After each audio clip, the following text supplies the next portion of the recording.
Shep, at issue today, in a way I've really never seen debated on Capitol Hill before, was the core principle of civilian control over the military. What they were debating today was who has the ultimate responsibility for military action that shapes the rise and fall of countries and even nuclear confrontation that could extinguish millions of lives. General Mark Milley, the chairman of the Joint Chiefs of Staff, was asked whether his handling of nuclear weapons procedures in the final days of the Trump administration was appropriate. Milley's critics say he stretched the bounds of civilian control of the military when he told generals to alert him if Trump tried to launch nuclear weapons, and in a conversation he had with Speaker Nancy Pelosi about whether the president was mentally fit to authorize a nuclear strike.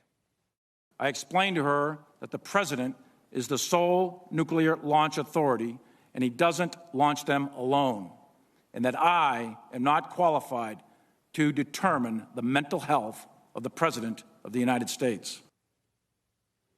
But Milley's critics also suggested he was too deferential to civilian control of the military when President Biden moved to withdraw troops from Afghanistan, even though Milley and others advised that some should stay. If all this is true, General Milley, why haven't you resigned?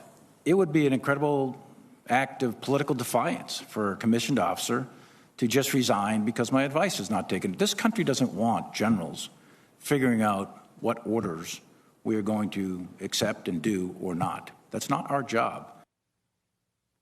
Shep, Milley told the senators his father didn't have a chance to resign at Iwo Jima, and the young Americans killed at the Abbey Gate last month didn't have that chance either. He said if he receives an illegal order, well, we're in a different place. But if the order is legal, he said, he intends to carry it out. Eamon, we learned in the new Woodward Costa book that General Milley placed direct calls to the Chinese military to tell them that President Trump was not going to attack China. How did he explain those calls today? He was asked about that, and he said the calls were totally appropriate.